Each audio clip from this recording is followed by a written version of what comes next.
বলছে কি বেনজিন, তার উপরে নিলাম আমি কি CH3, মানে তাহলে কি হয়ে গেল টলুইন হয়ে গেল। তাহলে কার্বনগুলি দেখো কোনটা কোন সংকরায়ন অবস্থায় আছে।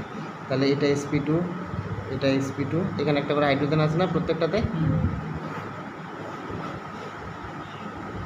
একটু পজ করে দাও। এই হচ্ছে আমাদের টলুইনের গঠন। তাহলে প্রত্যেকটা হাইড্রোজেন আছে, তাহলে এই প্রত্যেকটা হচ্ছে sp2। তাহলে আমরা জানি একমাত্র সমতলিক আকার হচ্ছে sp2গুলো, তাই তো, এর জন্য ত্রিকোণীয় সমতলীয় বলি না। তাহলে একই তলে অবস্থান করছে কয়টা দেখো তো, sp2 হাইব্রিডাইজড কার্বনে হাইড্রোজেন কয়টায় আছে দেখো।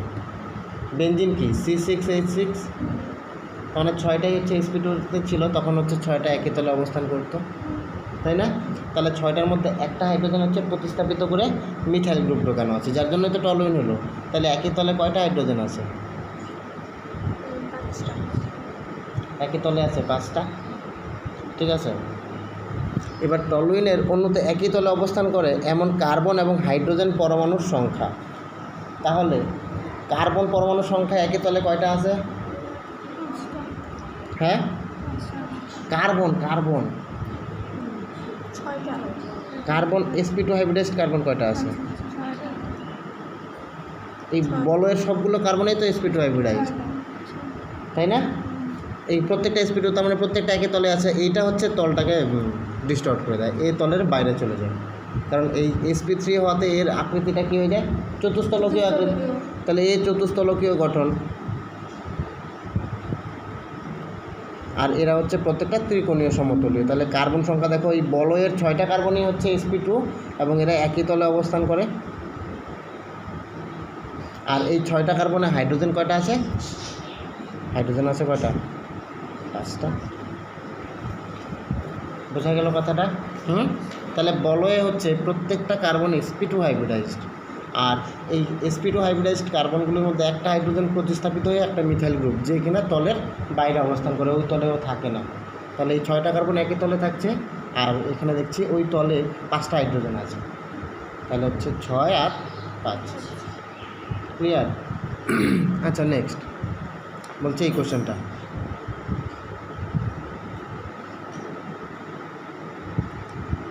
এটা হ্যালোজেন বাহক হিসেবে হবে না, অনুগত, হ্যাঁ বলছি তাহলে প্রথমে হচ্ছে আয়োডিনের বিক্রিয়াটা দেখাই। আয়োডিনটা কী হয়,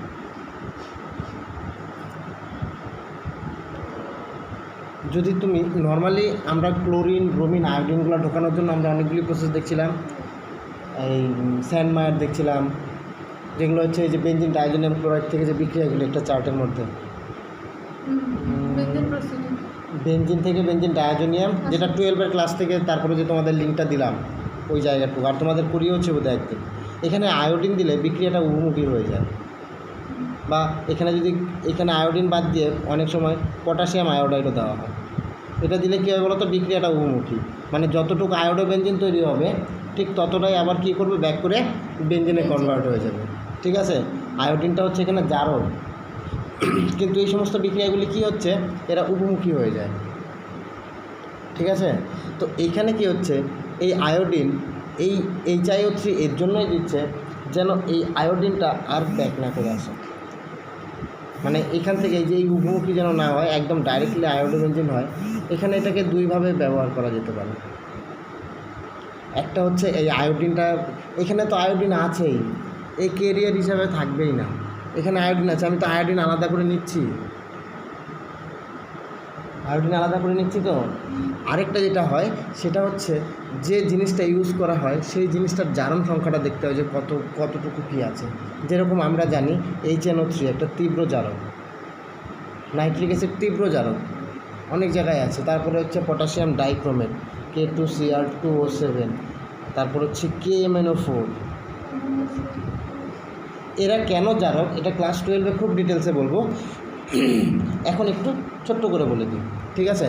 কেন এরা জারক দেখো, এখানে প্রত্যেকটার আমরা এই তার পরের চ্যাপ্টারে দেখব জারণ সংখ্যা নির্ণয় করা, সেখানে খুব ভালো করে বুঝবে। দেখো HNO3-তে নাইট্রোজেনের জারণ সংখ্যা কত বলো তো, বলছিলাম কয়েকটা ফিক্সড, আমি পরে বলে দিব। হাইড্রোজেন হচ্ছে +1 অলওয়েজ, মানে ম্যাক্সিমাম কেস 90% হচ্ছে না হাইড্রোজেন কি +1 আর অক্সিজেন কত -2, তাহলে তিনটাতে কত এক্সার্ট করবে ও -6, তাই তো মৌবনি? তাহলে এই নাইট্রোজেনের ঘরে প্লাস কত রইল? টোটালটা কত 0 হবে না? চার্জের সমষ্টি কত 0 হয়, তাহলে নাইট্রোজেনটাকে আমি x ধরে নিই। তাহলে আমি বলতে পারি +1 + x - 6 = 0। তাহলে x সমান কত?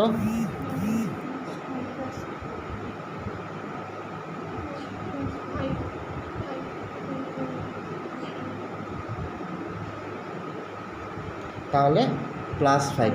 নাইট্রোজেন আমরা জানি তড়িৎ ঋণাত্মক মৌল, তাই তো?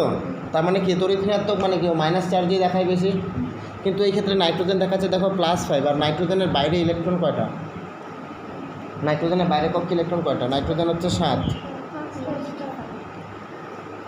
তার মানে লাস্টের কক্ষে 5, তাহলে লাস্টের কক্ষেও 5টা ইলেকট্রন, ও +5 মানে কি 5টা ইলেকট্রনে ও কী করলো দিয়ে দিছে, কিন্তু তার মানে কি এর চরম অবস্থায় আছে, এর তো আর দেওয়ার মতো ক্ষমতা নাই, কিন্তু এ তো এর হচ্ছে সামর্থ্য, মানে যতটুকু সামর্থ্য ছিল ততটুকু দিয়ে দিচ্ছে, তাহলে ও নিঃস্ব হয়ে গেল না?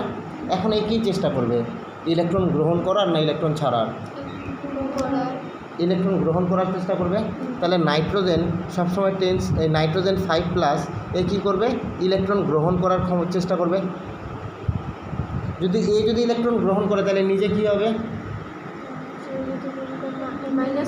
মাইনাসে আসবে। তাহলে এটাকে জারণ বলবো না বিজারণ বলবো? ও ইলেকট্রন গ্রহণ করবে, তাহলে নাইট্রোজেন বিজারিত হবে। আর আমরা জানি জারণ বিজারণ কী হবে, একই সঙ্গে ঘটে, যুগপৎ প্রক্রিয়া ছিল না?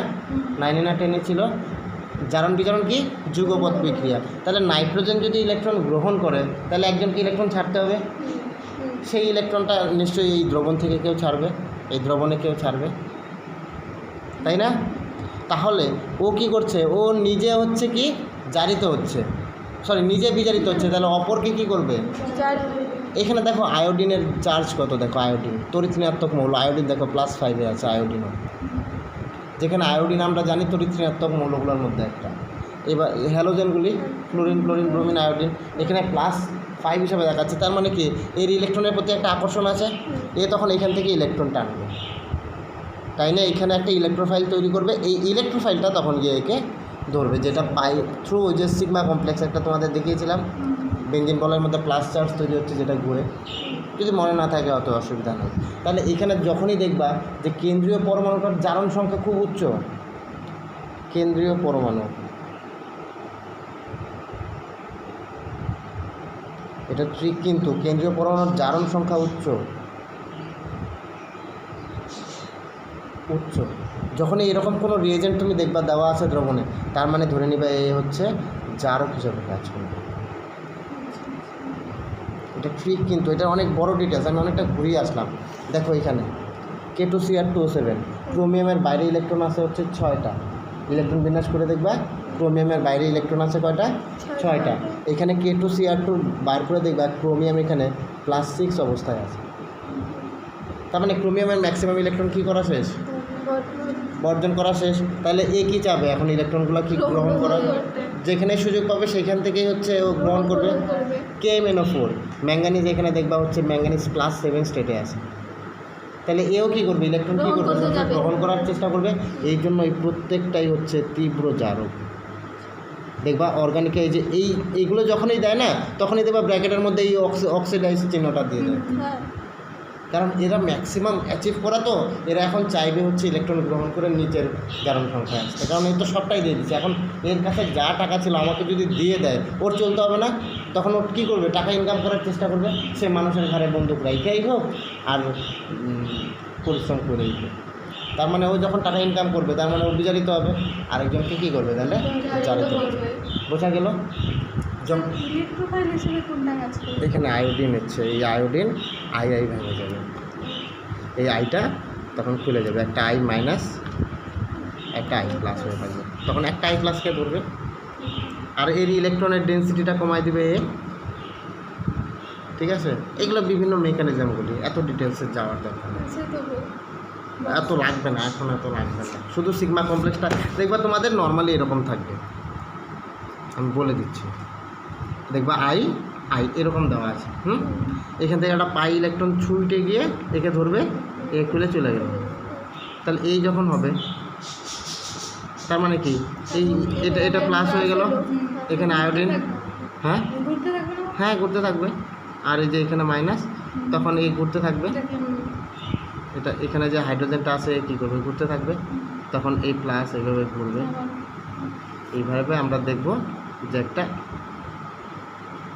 প্লাস চার্জটা, রেজোনেটিং স্ট্রাকচার। হ্যাঁ এটাই হচ্ছে সিগমা কমপ্লেক্স আমাদের। ভাস্বতী মনে পড়ে সিগমা কমপ্লেক্সটা? তারপরে এখানে হাইড্রোজেনটা কী করবে, ও বলবে না ঠিক আছে যা দিয়ে দিবে, বা সরি এখানের হাইড্রোজেনটা দিয়ে দিবে, এই হাইড্রোজেনটা এখানে দিয়ে দিবে, এটা ঠিক আছে। একটু একটু ডিফিকাল্ট জায়গা, আমরা একটু পরের দিকে আসি এটাই, ঠিক আছে। আস্তে আস্তে দেখবা, এখন এই জিনিসগুলো দেখবা ফ্যামিলিয়ার হবে, ঠিক আছে। আচ্ছা তাহলে এটা হয়ে গেল, এই সিগমা কমপ্লেক্সের ব্যাপারটা হয়ে গেল। আয়োডিনটা কী করে ঢুকলো, তাহলে কেন জারক বললাম আমরা একে, কারণ এর জারক সংখ্যাটা উচ্চ, আয়োডিন +5 আছে, ঠিক আছে। তারপর এটার আগে স্যার একটা কথা, গামা আইসোমারটা কি লিন্ডেনের ওখানে? আমি জানি না, গামা আইসোমার জানি না, লিন্ডেন কি? জানি না, এই যে একটা বিক্রিয়া- বুঝছি আমি, ওইটা আমি বুঝছি, ওইটা বেঞ্জিনের, একটা বিক্রিয়া আছে এখানে অনেক দূরের গল্প, এগুলো পরে করবো। স্যার জানেন তাও না আমি জানি না। আচ্ছা তারপরে নেক্সট, আচ্ছা ইলেকট্রোফিলিক প্রতিস্থাপন বিক্রিয়া ক্রম। তাহলে ইলেকট্রোফিলিক প্রতিস্থাপন খুব মানে ইলেকট্রোফিলিক প্রতিস্থাপন,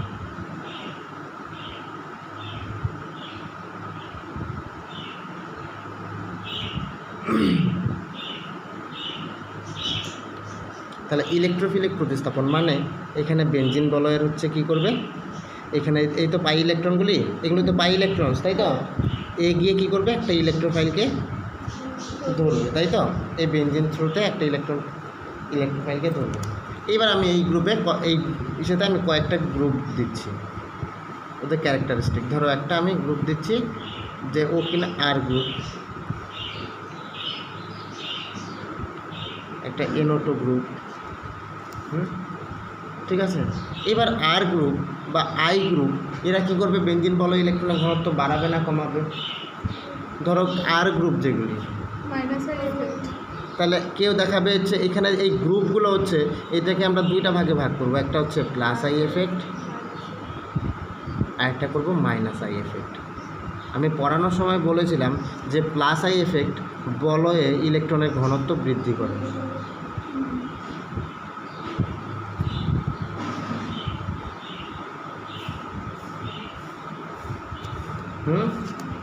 আর মাইনাস আই এফেক্ট বলয়ে ইলেকট্রনের ঘনত্ব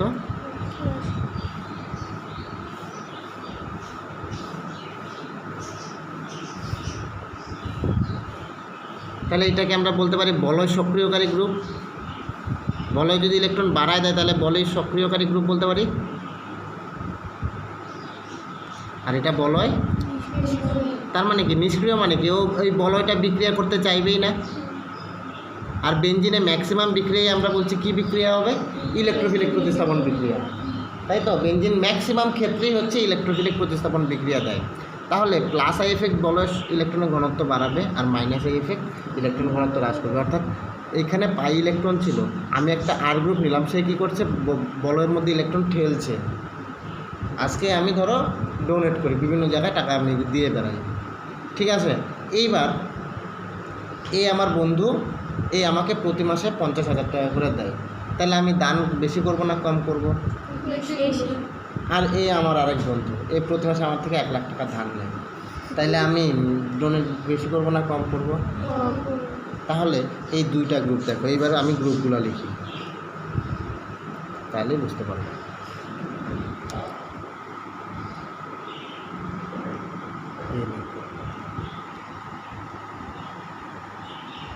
CH3 আর হচ্ছে ক্লোরিন। তাহলে প্রত্যেকটার এফেক্ট আমরা একটু বুঝে নিই। তাহলে NO2টা কী করবে, বেনজিন বলয়ের ইলেকট্রনগুলোকে কী করবে, নিজের দিকে টেনে নেবে, এ মাইনাস আই এফেক্ট দেখাবে, কারণ NO2 হচ্ছে ইলেকট্রন কী করে, ও নিজের দিকে টানে, তাহলে এ মাইনাস আই এফেক্ট দেখাবে। এ কী করবে? প্লাস আর এ প্লাস আই এফেক্ট দেখায়। CH3 গ্রুপগুলো সবসময় বলছে হচ্ছে ইলেকট্রন কী করে, ঠেলবে। আবার এখানে ক্লোরিন দেখো, এ কী করে? ক্লোরিনের দুই রকম এফেক্ট হয়, একটা হচ্ছে মাইনাস আই এফেক্ট আর একটা হচ্ছে plus R effect, resonance effect.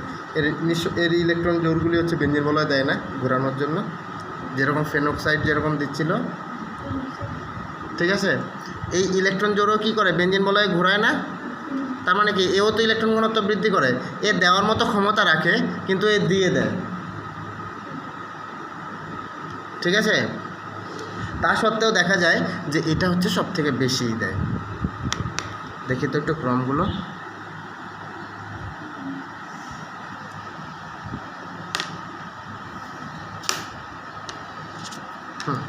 তাহলে এখান থেকে আমরা তাহলে, আর বেঞ্জিন দেখো এ তো নিউট্রাল। আমি যেরকম আমার কাছে যতটুকু সাধ্য আমি কী করি, দিয়ে দিই। এই আমাকে টাকা একদম কমপ্লিটলি দিয়ে দেয়, ঠিক আছে। এ হচ্ছে টাকা নিয়ে নেয়, তাহলে আমার দেওয়ার ক্ষমতাটাকে কমায় দিচ্ছে, তাহলে এ কমায় দিবে। আমি যদি এটাকে আমি 1 নাম্বার ধরি, এটাকে ধরলাম 2 নাম্বার, এটাকে ধরলাম 3 নাম্বার, এটাকে ধরলাম আমি কত, একদমই তো বেঞ্জিন, এটা পিওর বেঞ্জিন। তো পিওর বেঞ্জিন আছে না একটা গঠন, হ্যাঁ আছে তো। তাহলে 1 2 3 4 নিলাম, বোঝা যাচ্ছে। তাহলে এখানে হচ্ছে 1 জোড়া ইলেকট্রনও দান করে দেয় মৌবনি, আমাকে একবারে 2 লাখ টাকা দিয়ে দিল, ঠিক আছে। যখনই সুযোগ পায় আমাকে 2 লাখ টাকা করে দিল। তাহলে এখানে বলের ঘনত্ব সব থেকে বেশি বৃদ্ধি পাবে, হ্যাঁ। আর এইখানে হচ্ছে ইসে কিশোর দিবে দেয় না, দেয় না। তার মানে কি, আমি একটা পজিটিভভাবে আমি থাকি যে না ওর কাছে আমি পাবো, কিন্তু মৌবনি একদম দিয়ে দেয় আমাকে। তাহলে এখানে ইলেকট্রনের ঘনত্ব হচ্ছে ম্যাক্সিমাম, বলয় পাই ইলেকট্রন ঘনত্ব ম্যাক্সিমাম, এটা সেকেন্ড ম্যাক্সিমাম, এটা থার্ড ম্যাক্সিমাম, আর এ তো মিনিমাম। এটা স্ট্যান্ডার্ড, আমি এটাকে স্ট্যান্ডার্ড বলছি, তাই না। বেঞ্জিনটাকে স্ট্যান্ডার্ড বলছে, পাই ইলেকট্রন আছে। এখানে এ 1 জোড়া দিয়ে দিচ্ছে, ও রেজোনেন্স করছে, আর এ দেওয়ার ক্ষমতা আছে, আর এ হচ্ছে আমার চন্দ্র, ও নিয়ে নেয়। তাহলে ক্রমটা দেখো 4 greater than 3 greater than 1 greater than 2। যদি এটাকে উল্টাও তাহলে উল্টাভাবে করো, এটা হচ্ছে অধক্রম। আর যদি বলে ঊর্ধ্বক্রম মানে কি, ছোট থেকে বড়, তাহলে 2 1 3, বোঝা গেল কথাটা। দেখো কোন অপশনটা করছে, 2 1 কোথায় আছে,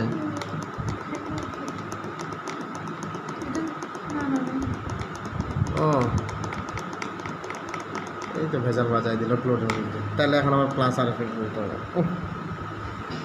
যেখানে যাইতে চাই না ওইখানে এইটা আমাকে পাঠাবো। আচ্ছা চলো, তাহলে আই এফেক্ট আর প্লাস আর এফেক্ট দুইটা জিনিস বুঝে। চলো এবার প্লাস আর এফেক্ট, যেটা আমি বলিনি এতদিন, আমি ভাবছিলাম 12-এ বলবো, এবার বলছি মাইনাস আর। এটা আছে ইসেতে বই, হ্যালো অ্যালকে নিয়ে আছে, যেটা বলতে চাইনি ওইটাতে আমাকে নিয়ে যাবি আর কি, অপশন ধরে দেবে। আচ্ছা তাহলে প্লাস আর এফেক্ট, আর একটা হচ্ছে মাইনাস এফেক্ট। আই এফেক্ট তো বুঝলাম, ইন্ডাকটিভ এফেক্ট আমাদের আগে আলোচনা হয়ে গেছে। এবার প্লাস আর মাইনাস আর, দেখ এখানে দুইটা জিনিস। এক হচ্ছে ইলেকট্রন, আমি যদি প্লাস আই এফেক্ট বলি তাহলে ইলেকট্রন ইলেকট্রন হচ্ছে পুশিং, একটা হচ্ছে পুশিং আর একটা হচ্ছে ইলেকট্রন উইথড্রয়িং বা ইলেকট্রন পুলিং। পুল মানে টানা তো নাকি, তাহলে ইলেকট্রন যদি পুশ করে তাহলে হচ্ছে প্লাস আই, আর ইলেকট্রন যদি টানে বা উইথড্র করে তাহলে হচ্ছে মাইনাস, তাই তো। তাহলে একটা বলয় সক্রিয়কারী গ্রুপ, একটা বলয় নিষ্ক্রিয়কারী গ্রুপ। এইবার এখানে কিছু স্পেশাল ক্যারেক্টারিস্টিক্স আছে, সেটা আমরা কয়েকটা যৌগের ক্ষেত্রে দেখতে পারি। যেরকম যে সমস্তগুলিতে অল্টারনেট ডবল বন্ড থাকবে এবং লোন পেয়ার থাকবে, in case of chlorine. Conjugation, হ্যাঁ এই কনজুগেশনের জন্যই তো বলছি। Chlorine very important. দেখো ক্লোরিন কী করে ঘটনাটা, কার্বন আর ক্লোরিন কার তরিৎনিয়ত কথা বেশি, অবশ্যই ক্লোরিনের তড়িৎ ঋণাত্মকতা বেশি, কারণ ক্লোরিনটা হচ্ছে হ্যালোজেন সারি। তাহলে কার্বন আর ক্লোরিনের মধ্যে এর তড়িৎ ঋণাত্মকতা বেশি, তাহলে এর বন্ধন জোড়টা কোন দিকে থাকবে? ক্লোরিনের দিকে। এবার ক্লোরিনের ঘাড়ে তো আবার অযুগ্ম ইলেকট্রনে ভর্তি, ঠিক আছে। এ তখন কি করে, এই যে এই ইলেকট্রন যে এই যে ইলেকট্রন জোড় দান বা ইলেকট্রন জোড় দিয়ে যে কনজুগেশন করছে না, কনজুগেট করছে না, এই যে ইলেকট্রন জোড় দিচ্ছে,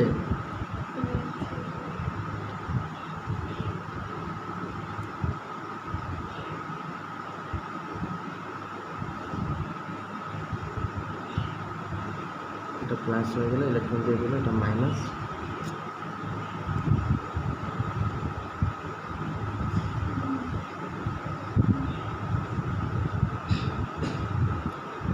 তাহলে এই মাইনাস আবার এই ঘুরবে, এখানে চলে আসবে।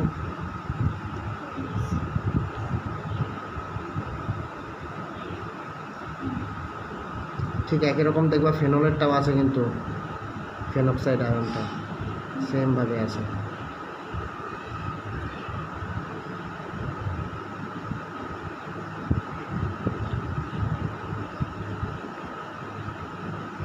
এই দেখো দুই রকম ক্যারেক্টারিস্টিক্স দেখা যায়। এক হচ্ছে কি করলো, ইলেকট্রনও নিজের দিকে টাইনে নিল। এখানে ক্লোরিনটা দেখো, তাহলে ক্লোরিন গ্রুপটা ক্লোরাইড গ্রুপ দুইভাবে কাজ করলো। এক হচ্ছে মাইনাস আই এফেক্ট দেখাচ্ছে।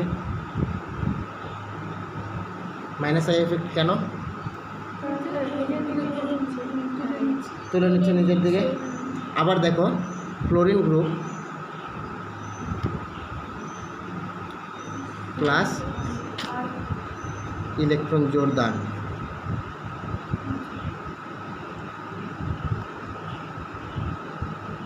ঠিক আছে। আমি একটু শর্টকাট প্রসেস বলছি যেন মনে থাকে। তাহলে এ কী করলো, ইলেকট্রন জোড় কী করলো, দান করে দিল, ঠিক আছে। তাহলে এর মধ্যে একটা রেজাল্টেন্ট তৈরি হচ্ছে না। একটা চরিত্র দেখাচ্ছে হচ্ছে ইলেকট্রনটাকে কী করছে, টাইনে নিচ্ছে, আবার দেখছে এক জোড়া ইলেকট্রন আবার কনজুগেশনের জন্য দিয়ে দিচ্ছে। তাহলে দুটার মধ্যে একটা তোমার লব্ধির গল্প চলে আসলো। এই জন্য এটা হচ্ছে আমরা বলি যে এ হচ্ছে দেখায় মাইনাস আর এফেক্ট, মাইনাস প্লাস, হ্যাঁ মাইনাস আর এফেক্ট এ দেখাবে। অ্যাকচুয়ালি মাইনাস আর এফেক্ট না, এটা রেজোনেন্স এফেক্ট বলে এটাকে। আমি মাইনাস আর প্লাস আর বলছি না, বলছি রেজোনেন্স এফেক্ট। এই রেজোনেন্স এফেক্টের জন্য এ যেহেতু নিচ্ছে আবার দিচ্ছে, এই জন্য একটা মডারেট অবস্থায় থাকে। যেখানে কিনা তুমি দেখো এই ইসেতে CH3-তে দেখো একদম কমপ্লিট দিচ্ছে, ওর কিন্তু নেওয়ার কোনো রকম কিন্তু টেন্ডেন্সি নাই, ঠিক আছে। এটা কিন্তু ক্রিটিসিজম বলছে, কিন্তু একদম ক্রিটিসিজম, মানে এ একদম কমপ্লিট দিয়ে দিচ্ছে, এ স্ট্যান্ডার্ড, আর এ দিচ্ছে নিচ্ছে, কখনো বেশি নিবে কখনো বেশি দিবে, এটা ডিপেন্ড করবে আর হচ্ছে মিডিয়ামের উপরে, ঠিক আছে। এর জন্য সবথেকে বেশি হচ্ছে এটা করবে, তারপরে এ স্ট্যান্ডার্ড করবে, তারপরে এ তো সবার লাস্টে, এ তো খালি নিবেই। প্রথমে হচ্ছে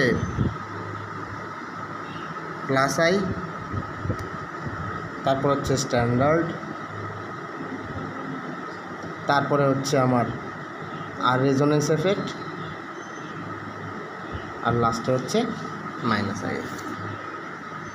সিকোয়েন্সটা বোঝাইতে পারলাম আমি? বোঝাইতে পারলাম? মোবাইলে একটু অসুবিধা হচ্ছে মনে হয়। আরেকবার বলি, CH3 গ্রুপ ও কিনা ইলেকট্রন একদম ঠেলছে, একদমই ঠেলছে ও এখানে। তাহলে এ একদম পাই ইলেকট্রনের ঘনত্ব বাড়াবে। আবার বেনজিন, এর মধ্যে যে পাই ইলেকট্রন আছে এর কোনো রকম চেঞ্জ হচ্ছে না, পাই ইলেকট্রন অ্যাজ ইউজুয়াল আছে। কিন্তু ক্লোরোবেনজিনের ক্ষেত্রে কি হচ্ছে, মিডিয়ামের উপর ডিপেন্ড করে এই পাই ইলেকট্রনের ঘনত্ব কখনো বাড়ে কখনো কমে, কারণ এখানে দুই রকম প্রভাব দেখা যায়, ঠিক আছে। আর এ তো একদম এ কী করবে, এই নোটুটা পাই ইলেকট্রনের ঘনত্ব একদম ডিক্রিজ করে দেবে।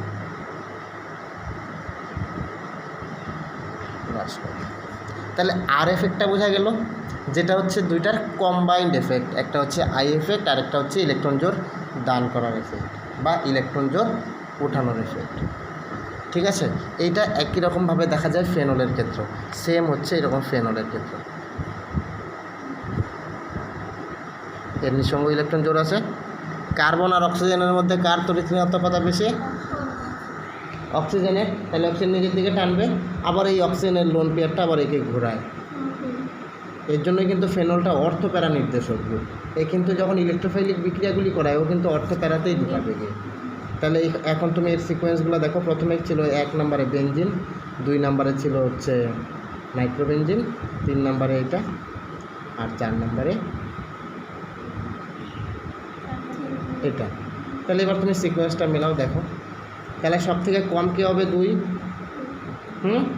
তারপরে কে হবে? 4, তারপরে কে হবে? সব থেকে বেশি কে করবে? তারপরে হচ্ছে 1, তারপরে কে আছে? কারণ এ হচ্ছে পাই ঘনত্ব বাড়াবে, পাই ঘনত্ব বৃদ্ধি, এ হ্রাস। আরও শর্টকাট, একদম একদম খুব শর্টকাট, যদি পরীক্ষার মধ্যে যদি এত কিছু মনে না থাকে তাহলে দেখবো হচ্ছে কে সব থেকে বেশি ইলেকট্রোফিলিক বিক্রিয়া করে আর সব থেকে কে কম করে। এটা হচ্ছে লাস্ট ট্রুথ, সব থেকে বেশি আর সব থেকে কম। তাহলে সব থেকে বেশি কী করছে? এ, এটা ম্যাক্সিমাম, আর এ একদম মিনিমাম। ঠিক আছে, এবার অপশানে খুঁজবা কে শুরুতে আছে আর কে শেষে আছে। এবার অপশানগুলো যদি বাই অপশান করতে হয়, কখনো ধরো সব কারণেই ভুলে গেছো, শুধু প্লাস আই এফেক্ট আর মাইনাস আই এফেক্টই মনে আছে, তাহলে কী করবা? দেখো শুরুর অপশান আর শেষ অপশান, এটা হচ্ছে শয়তানি বুদ্ধি। ফেনক্সাইডের বলবো আর ফেনলের হচ্ছে রেজোনেন্স গঠনগুলো বলবো। ফেনলের রেজোনেন্স গঠনটাই অভিবিন্যাস হিসেবে তোমরা আপাতত শেখো। ফেনল যেটা বলছিলাম ক্লোরোবেনজিনের ক্ষেত্রে, এই হচ্ছে ফেনল, খুব ইম্পর্টেন্ট জায়গা। E12 একদম খুব লাগবে, বারবার লাগবে, প্রত্যেকটা জায়গায় লাগবে, প্রত্যেকটা অ্যাসিডিক ক্যারেক্টার, তারপরে বেসিসিটি, সবগুলো জায়গাতে এই সমস্ত প্রপার্টিসগুলো লাগে। এই জন্য তোমাদের এই রেজোনেন্স জিনিসটা কি শিখতে হবে, যেটা ক্লোরিনের অল্প বলছি, একটু ডিটেলসে বলছি। তাহলে আমরা জানি নর্মালি হচ্ছে ফেনলের গঠন কীরকম? এরকম। কিন্তু একই দ্রবণে এরকমভাবে থাকে না, এর রূপটা কিছুটা চেঞ্জ হয়।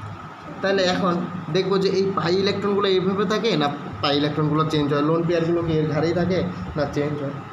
এইভাবে থাকে না। এই বিন্যাসটা কী হয়? একটু নিজেদের মধ্যে একটু সুসজ্জিত হয় বা একটু পুনর্বিন্যাসিত হয়। এই যে এই পুনর্বিন্যাসিত হয়, এটাকে আমরা বলছি অভিবিন্যাস। সবগুলি গঠনেই কিন্তু পসিবল। এর জন্য কী হয়? দেখো এর গঠনগুলি, এর রেজোনেন্সটা, এর নিঃসঙ্গ ইলেকট্রন জোড়, এর সাথে কী দেখো single bond double bond, alternate single bond double bond আছে। ইলেকট্রন জোড়টা কী করবে? কনজুগেশনে পার্টিসিপেট করে নেবে। তাহলে যখন এই ইলেকট্রন জোড় এখানে আসলো, তখন এই কার্বনের এই হারটা কী হয়ে যাচ্ছে? এক্সট্রা হয়ে যাচ্ছে, 5টা হয়ে যাচ্ছে। এই হারটা সঙ্গে সঙ্গে কী হয়ে গেলো? খুলে গিয়ে এর ঘাড়ে মাইনাসটা দিয়ে দিলাম। আর দেখো ভালো করে এই জায়গাটা, তাহলে অক্সিজেন যদি ইলেকট্রন জোড় দিয়ে দেয়, তাহলে অক্সিজেনের ইলেকট্রন ঘাটতি হবে না বৃদ্ধি পাবে? ঘাটতি হবে। তাহলে যদি ঘাটতি হয় আর ইলেকট্রন জোড় দিল, মানে অক্সিজেনের সাথে একটা কী বন্ধন তৈরি করলো?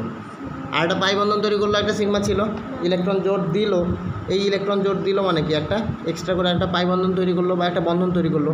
অলরেডি একটা সিগমা বন্ড এক্সিস্ট করে, একের বেশি তো সিগমা বন্ধন সম্ভব না, তাহলে এই একটা পাই বন্ধন তৈরি করে নিল। আর অক্সিজেনের ইলেকট্রন কী হয়ে গেলো? ঘাটতি হয়ে গেলো, তাহলে ইলেকট্রন প্লাস। আবার দেখো এই হারটা ওর ধরে রাখতে পারলো না, এখানে এই কিন্তু এখানে ইলেকট্রন জোড়টা তখন সঙ্গে সঙ্গে এখানে চলে আসলো। এই আবার চুপচাপ থাকবে না, এ কী করবে? এই আবার এর কার্বনের সাথে আবার একটা ডবল বন্ড তৈরি করবে, তাহলে এই কার্বনের হাত হয়ে যাচ্ছে 5টা, এই আবার ঘুরে একে ছেড়ে দিবে।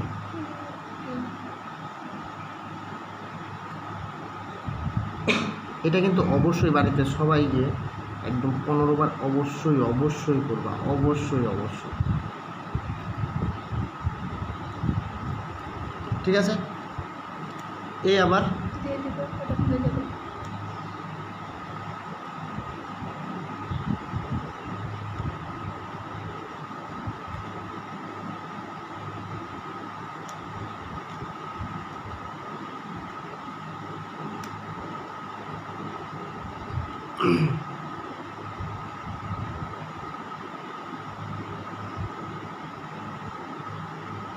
তাহলে দেখো আগে ডবল বন্ড কোথায় ছিল? C1 C2 C3 C4 C5 C6, কার্বনের নাম্বারগুলো দিচ্ছি। তাহলে দ্বিবন্ধন কোথায় ছিল? Double bond C1 C2-তে, C3 C4-এ, C5 C6-এ। ঠিক আছে, কিন্তু এইখানে দেখো ডবল বন্ডগুলো কোথায় আছে?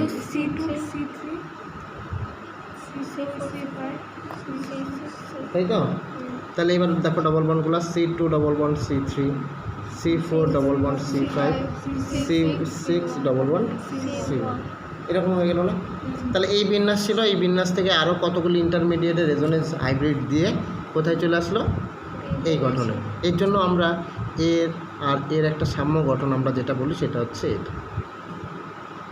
এই আমরা যে গোলটা দেই এর উদ্দেশ্য এটাই। আমরা বেঞ্জিন বলে যে মাঝখানে পাই ইলেকট্রনটা দিই, পাই ইলেকট্রনগুলো এইভাবে ঘুরে, এ থাকলে আরও ভালো করে ঘুরে। তাহলে তুমি ভাবো এই ফেনলের কতগুলি অভিবিন্যাস? 1 2 3 4 5। তাহলে রেজোনেন্সের টোটাল গঠন, রেজোনেন্স হাইব্রিড কয়টা? এর 5টা ফেনলের এই, স্যার এগুলো অভিবিন্যাস হবে? হ্যাঁ এগুলো অভিবিন্যাস, এই যে রেজোনেন্স হাইব্রিড। স্যার এটা তো উদাহরণ দিয়ে বোঝালেন, এমনি কীভাবে দেবো? হ্যাঁ এমনি কীভাবে দেবো? এমনি কীভাবে আসবে সেবার এটা বলছি। এটা হচ্ছে ফেনলের রেজোনেন্স হাইব্রিড বললাম, এর অভিবিন্যাস মানে ফেনলটা শুধুমাত্র দহনে এর আয়ার স্পেকট্রা বলো, এডেমার স্পেকট্রা যেটা দেখায় এই কিন্তু এইভাবে ইলেকট্রনগুলো ঘুরতে থাকে। মানে ব্যাপারটা আজকে একটা ভাস্বতীর ঘাড়ে একটা খুব টেনশন, ঠিক আছে? ও টেনশনটা কী করলো? সরাই দিল, ঠিক আছে? টেনশনটা ও বুঝলো যে এটা টেনশনটা সবার টেনশন, তার মানে কি টেনশনটা আলটিমেটলি কিন্তু অনেকটাই হালকা হয়ে যাবে। তাহলে এর স্ট্রাকচারটা কী হয়ে যাবে? অনেকটা বেশি স্টেবল হয়ে যাচ্ছে। এটা কেন স্টেবল হয়? দেখা যাচ্ছে তোমরা রেজোনেন্স শক্তি পড়ছো, দেখা যাচ্ছে যে এ খুব বড় জোর ভাষ্য থেকে আমি আপেল খেতে দিলাম, ভাষ্য থেকে খুব বড় জোর 5টা আপেল খাবে, কিন্তু এর কাছে আমি 1 কেজি আপেল রাখলাম, 8টা আপেলেই শেষ। আমি ওকে 8টা আপেল দিয়ে গেলাম, 8টা আপেলেই শেষ। ঘটনাটা কি? ভাষ্যতে কী করছে? 8টা আপেল কী করছে? সবাই ভাগ করে খাইছে, এর জন্য 8টা আপেল শেষ। তার মানে কি? ও যতটুকু খাওয়ার তার থেকে বেশি ক্যাপাসিটি ওর। আমি ভাবছিলাম যে ভাষ্যতে কাউকেই দিবে না, কিন্তু সবাইকে বাইটে খাচ্ছে। ব্যাপারটা বুঝতে পারছো তো? তাহলে লোন পেয়ারটা আমি দেখছিলাম শুধু অক্সিজেনের ঘরে থাকার কথা ছিল 2টা লোন পেয়ার, কিন্তু না, সবার ঘরেই আছে। তার মানে কি এই সিস্টেমটা কি অনেক বেশি স্টেবল। 8টা কি 16টাও খায় নিতে পারে, কোনো গ্যারান্টি নেই, ঠিক আছে? এইবার ফেনল কেন আম্লিক এটা এবার দেখবো এখান থেকে, খুব খুব খুব ইম্পর্টেন্ট। তাহলে ফেনল, যদি এটা আমি ধরে নিই অ্যাসিড, তাহলে অ্যাসিডগুলো কী করবে? তাহলে H+ দেবে, প্রোটন দান করবে। তাহলে অ্যাসিড যদি H+ দিয়ে দেয় তাহলে বাকি কী পড়ে থাকবে? কী পড়ে থাকবে? অ্যাসিড H+ দেওয়ার পরে যে জিনিসটা থাকে ওটার নাম কি? হ্যাঁ, আর এটা কি? এটা অম্ল। তাহলে অ্যাসিড থেকে আসবে কি? ক্ষারক। কিন্তু কি ক্ষারক সেটা? এই অ্যাসিডের ক্ষারক অনুবন্ধী ক্ষারক বা কনজুগেট বেস, অনুবন্ধী ক্ষারক। এটা কিন্তু লাগবে, এই যে এই সাম্য অবস্থাতেই কিন্তু লাগবে, এর জন্যই বারবার করে এই জায়গাগুলো বলছি। তাহলে অ্যাসিডের হচ্ছে অনুবন্ধী ক্ষারক হয় আর হচ্ছে H+ হয়। যদি ক্ষার বলি, এই ধরো একটা ক্ষার, এ কী করবে? Na+ আর কি OH-, তাই OH- তো দিল, তাহলে এইটা কি? এই ক্ষারের, হ্যাঁ হাই, ক্ষার থেকে আসবে অনুবন্ধী অ্যাসিড, মনে থাকবে? আসবে এটা, হ্যাঁ আসবে তুমি বলছি বারবার থেকে, ঠিক আছে? তাহলে এটা ক্ষারের হচ্ছে, ক্ষার থেকে আসবে অনুবন্ধী অ্যাসিড আর অ্যাসিড থেকে আসবে অনুবন্ধী ক্ষারক। এবার কোনো অ্যাসিড সে শক্তিশালী না দুর্বল সেটা ডিপেন্ড করে হচ্ছে অনুবন্ধী ক্ষারকটা কতটা স্থায়ী। তুমি মামার বাড়িতে যাবা কি যাবা না সেটা ডিপেন্ড করবে কিসের ওপরে? যে তুমি মামার বাড়ি থেকে আদর পাও কি পাও না, মামার বাড়ি থেকে স্টেবল কি স্টেবল না, ঠিক আছে? এবার ফেনলটা এইখানে এসে কি ও স্টেবল কি স্টেবল না ওইটার উপর ডিপেন্ড করবে যে এর আম্লিকতাটা কত। খুব মজাদার জিনিস দেখো, H2SO4, 2H+ আর হচ্ছে SO4 সালফেট আয়নে তোমাদের রেজোনেন্স গঠন আমি দেখাইছিলাম।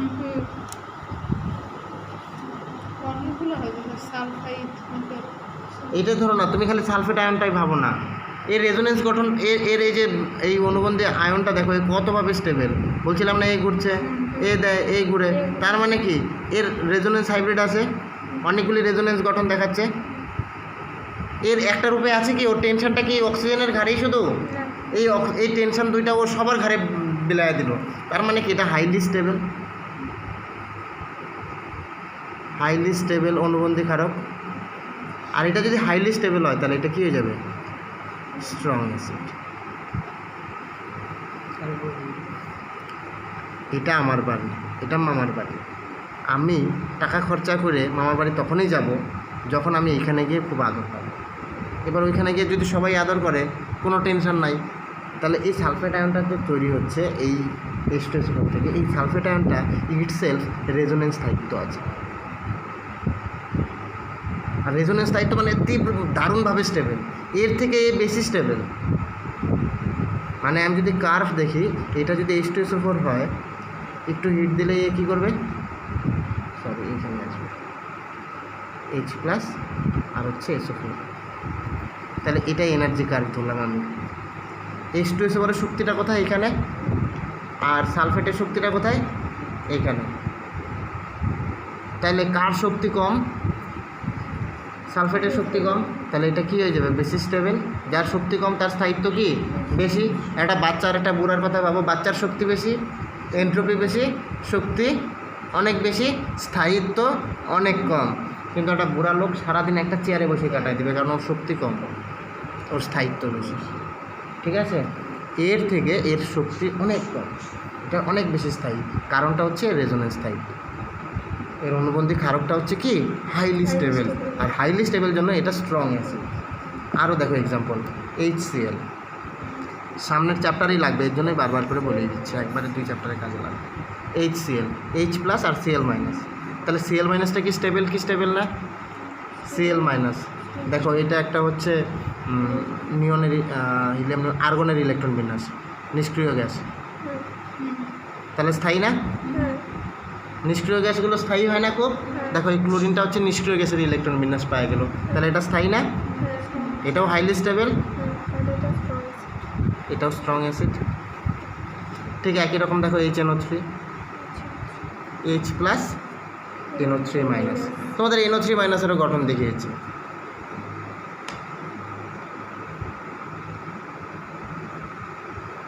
এই ছিল না, এর মধ্যেও রেজোনেন্স,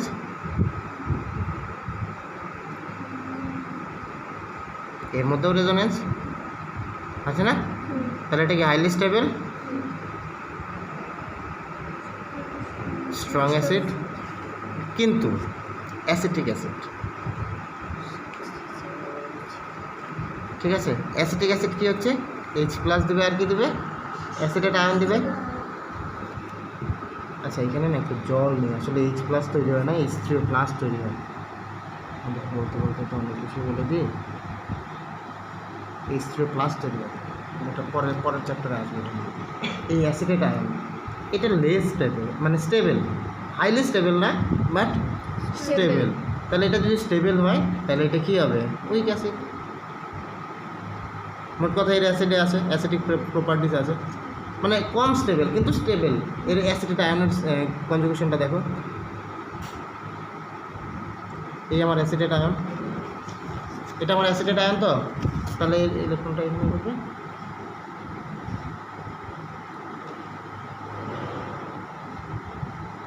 তাহলে মাইনাস চার্জটা দেখো এখান থেকে এখানে ঘুরছে, এই কার্বনটা এই কার্বন, তার মানে এর মাইনাস চার্জটাও কী হচ্ছে, দুইজনে ভাগ করে নিল, তাহলে এর থেকে এই কী হচ্ছে, স্টেবল হচ্ছে। যদি আমি কার্ভ দেখি, যদি এটা আমার অ্যাসিটিক অ্যাসিড হয় তাহলে এটা অ্যাসিডেট আয়ন, তাহলে এর মধ্যে দেখো একটা এনার্জির গ্যাপ আছে, এটা অ্যাসিটিক অ্যাসিড আর এটা অ্যাসিডেট আয়ন। এটা হচ্ছে কাকার বাড়ি, গেলে পড়াশোনার কথা বলো, খাওয়ায় দাওয়ায় ভালো, কিন্তু পড়াশোনার কথা বলো এটা তো বিরক্ত লাগে, এই জন্য কাকার বাড়ি বেশি যাইতে ইচ্ছে করে না। মৌবনি মামা বাড়িতে আসো না কাকার বাড়িতে আসো, হ্যাঁ, এই জন্য একটু বেশি আদর, এর জন্য হাইলি স্টেবল, আর এই পড়াশোনাও ভালো করে করে, বাড়িতে গেলেই পড়াশোনা করতে বলে, এখানে আরাম। বোঝা গেল কথাটা? তাহলে অ্যাসিডিক বোঝা গেল। এবার ফেনলের ক্ষেত্রে কী হয়, তাহলে এর অনুবন্ধী ক্ষারকটা আমরা দেখলাম, তাহলে ফেনলটা আম্লিক কি আম্লিক না, তাহলে আমরা অনুবন্ধী ক্ষারকের স্থায়িত্বটা দেখি আছে কিনা।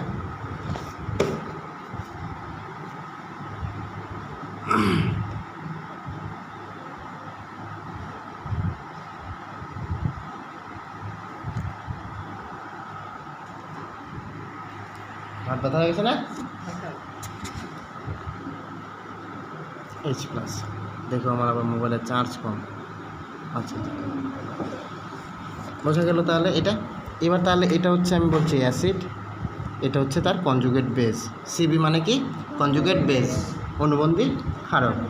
আচ্ছা, এই অনুবন্ধী ক্ষারকটা স্থায়ী কি স্থায়ী না, এটা আমরা এইখান থেকে কিছুটা কনসেপ্ট আমরা পাই। যে দেখো এখানে যখন আমরা অভিবিন্যাস বলছিলাম ফেনলের বা এর রেজোনেন্স গঠনগুলো বলছিলাম, তখন দেখো এর অক্সিজেনের লোন পেয়ারগুলো কী করছে? উঠছে।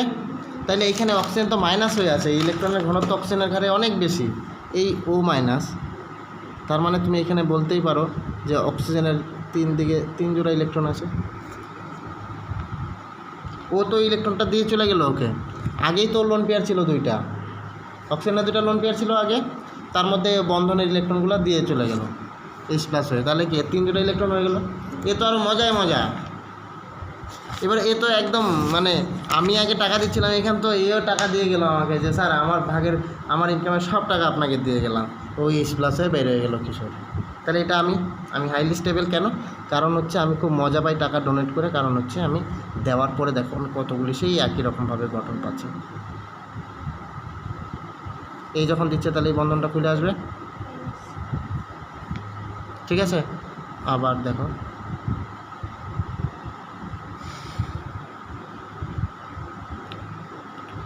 চন্দ্র, বুঝতে অসুবিধা হচ্ছে?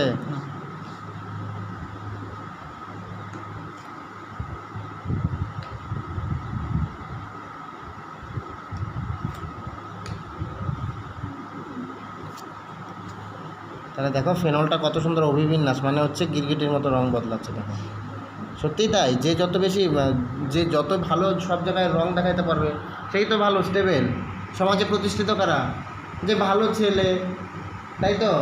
তারপরে হচ্ছে তোমার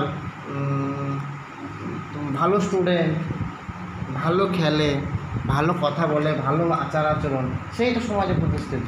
তাহলে তার মানে কি? দেখো বহুরূপতা দেখছো এর, তার মানে এ স্টেবল, ইটসেলফ স্টেবল। পাঁচটা আমার রেজোনেন্স গঠন পাচ্ছি। প্রত্যেক হিসেবে ক্ষেত্রে নির্দিষ্ট হ্যাঁ কয়টা রেজোনেন্স? হ্যাঁ নির্দিষ্ট, যার যত বেশি রেজোনেন্স গঠন হবে তো তার স্থায়িত্ব তত বেশি হবে। হাইয়েস্টটা কত? হায়েস্ট 7টা না একটা 8টা আমি দেখেছিলাম, সাইক্লিক ট্রানজিশন স্টেট একটা ভুলে গেছি। আমি একটু গঠনটা ওই সাইক্লিক একটা টেক্সটাইলের একটা গঠনে ছিল, রেজোনেন্স এখানে মোটামুটি 4টা-5টা। নিকেল সায়ানাইড দিয়ে তৈরি করে না ওইটা, হ্যাঁ ওইটা হ্যাঁ। তাহলে এইখানে হচ্ছে দেখো 5টা রেজোনেন্স গঠন, তাহলে কি অনেকগুলো রূপ দেখাচ্ছে, গিরগিটির মতো রং পাল্টাচ্ছে, তাহলে হচ্ছে কি স্টেবল। তার মানে এই কনজুগেট বেসটা কি হাইলি স্টেবল। এর জন্যই ফেনল হচ্ছে কি ইটসেলফ অ্যাসিড, যেহেতু এর অনুবন্ধী ক্ষারকটা স্থায়িত্ব আছে, রেজোনেন্স স্থায়িত্ব, তাই এটা কিন্তু অ্যাসিড। কিন্তু ইথানল অ্যাসিড না, ইথানলকে আমরা অ্যাসিড বলতে পারি না। ইথানল C2H5OH, এটা ইথানল না। তাহলে এইটুকু লিখতে পারবা তো যে এর অনুবন্ধী ক্ষারকটা হচ্ছে কি কনজুগেশনের মাধ্যমে স্থায়িত্ব লাভ করে, ঠিক আছে। এই জন্য আমরা ফেনল হচ্ছে আম্লিক, কিন্তু ইথানলটা আম্লিক না। কেন? কারণ এই যদি H+ ছাড়ে তাহলে C2O5O-H+, এই তো। তাহলে এটা যদি আমি অ্যাসিড কনসিডার করে নিলাম, তাহলে এটা অনুবন্ধী ক্ষারক, তাই না, কনজুগেট বেস। তাহলে ইথক্সাইড আয়ন, তাহলে এটা হচ্ছে ইথক্সাইড আয়ন, আর এটাকে আমরা বলছি হচ্ছে ফেনক্সাইড আয়ন।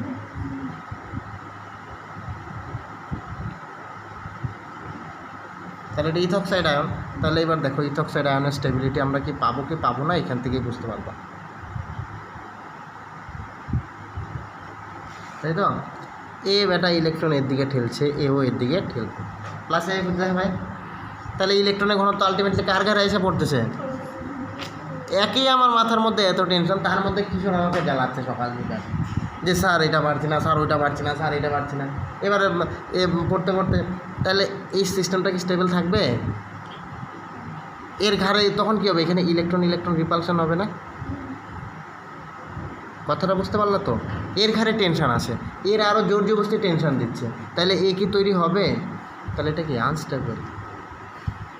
আমার ঘরে টেনশন, তার উপরে যদি কিশোর আমাকে আরও টেনশন দেয়, এই কিশোর বললো আমাদের পাড়ার মধ্যে করোনা ভরে গেছে স্যার, তাহলে কেমনটা লাগবে? একে আমি যেখানে আছি ওইখানে চতুর্দিকে মনে হচ্ছে করোনা আছে কি না, সারাক্ষণ একটা টেনশন থাকে। তার মধ্যে বলছে স্যার বাড়িতে এসেন না, বাড়িতেও টেনশন, তাহলে যাবো না কই?